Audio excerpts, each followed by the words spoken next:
When I was a young pup, not more than 5 years old, I remember being in first grade, and my teacher always had this classroom set of currency that she would allow us to buy treats from. And one of the biggest treats you can buy was a Lunchable. And these Lunchables were sought after. This shit was like gold to our first grade community.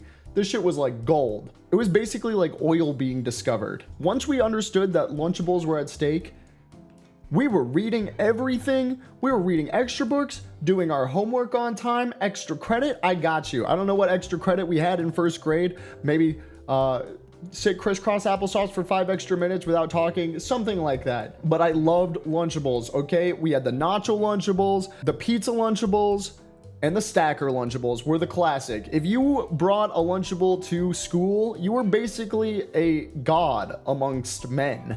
I was but a poor peasant with my packed peanut butter and jelly sandwich, which I still to this day eat every single day. I have a peanut butter and jelly sandwich every day for the last like 20 years. Don't ask me why. So with this in mind, that's why I was a bit skeptical of the new launch of the Lunchable Killer, as branded by the very own Lawsuit Brothers. That's right, Logan Paul, KSI, and Mr. Jimmy Beast himself came together, put their brains together, clacked those brain cells together like a Newton's cradle, and came up with the Lunchable alternative, and I was skeptical. They branded it as healthier with less sugar, actual cheese, stuff like that, real meat. Fine, whatever.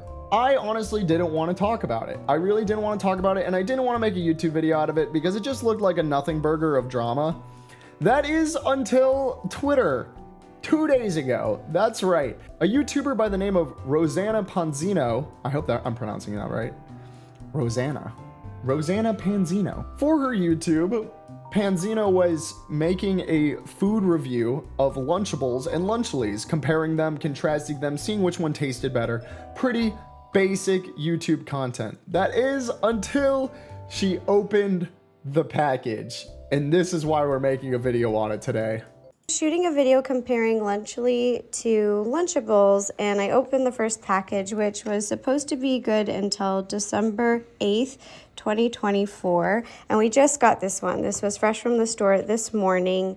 And there is a ton of mold in there. I honestly wasn't expecting that. I was thinking that, you know, maybe they would taste pretty similar. That's right, mold in the Lunchlies. So they're getting cooked from all sides right now. There was just an insane amount of mold in these Lunchlies.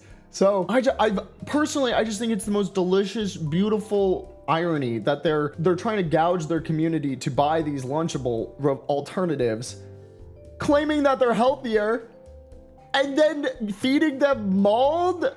This Lunchly that Rosanna bought was still 2 months away from the expiration date. And of course, their real cheese seems to have gotten moldy very, very quickly, which raises a lot of questions about the production of Lunchlies. Where are they produced? Are the production facilities inspected? Are they sanitary? And what is the storage procedure for these Lunchlies after they're created? Of course, I would air some caution. Obviously, it's very, very easy to beat a dead horse. It is a dead horse. It's on the ground and it's dead.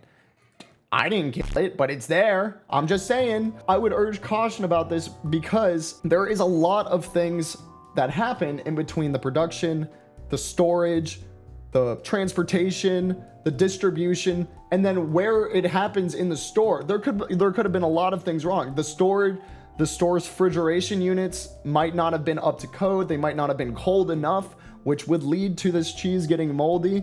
But something along this line has gone bad. On researching this further, this isn't even an isolated incident.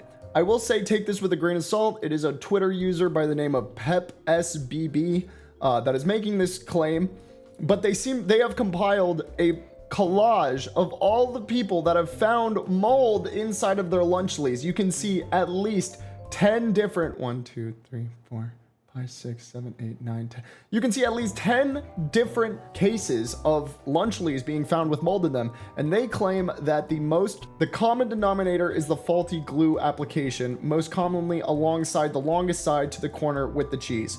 Again, this isn't confirmed. if this is true, that means that there is an issue with the manufacturing process itself. I'm not saying that Mr. Beast is out there at the factory putting the figurative fries in the figurative bag.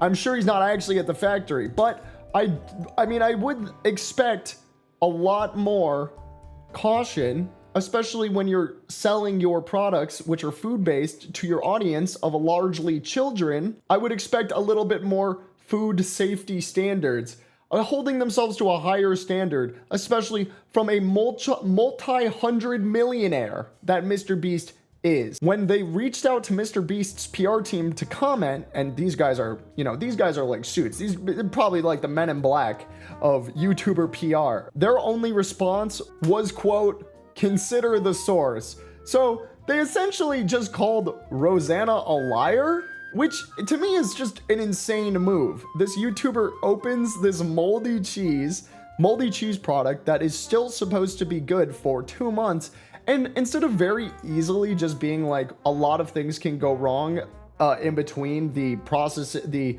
production, processing, shipping, distribution, and the overall storing at the store, and instead of blaming the store that she bought it from, they just call her a liar straight up, which is just insane to me. So I hope the lawsuit brothers, I say this because between KSI, Logan Paul, and Mr. Beast, they have around 5 to 6 active lawsuits between them. Things are not going good in the lawsuit brothers camp. I just thought it was so disgusting to blame the person who bought your product that was going to do an earnest review of it, instead of actually taking responsibility or just making a better excuse. Like, I hate that my bar is that low where I'm just like, I wish they could at least come up with something better than, well, she's lying. It's like a little kid saying that he didn't stick his fucking hand in the cookie jar. Meanwhile, he has a fist made and he can't get his hand out of the cookie jar. So what do you want me to believe?